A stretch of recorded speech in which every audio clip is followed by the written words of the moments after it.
Malaysia একটা জায়গা আছে ক্যামেরুন হাইল্যান্ড, ভাই গেছিলেন নাকি? ৬,০০০ ফিট উপরে, ঠান্ডা, প্রচন্ড ঠান্ডা। আমি প্রায়ই যাই, ওখানকার চা বাগানের স্নিগ্ধ হাওয়া আমাকে টানে খুব, বাতাসটা খুবই ক্লিন, ভাল লাগে।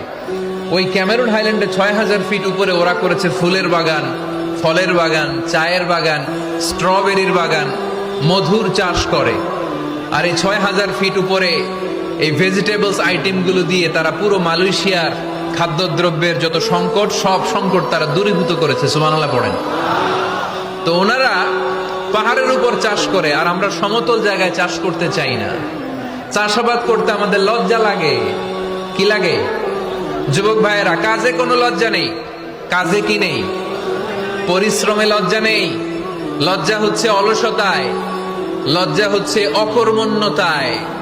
আমরা কাজ করে খেতে চাই, পরিশ্রম করে খেতে চাই। রাজি আছো সবাই?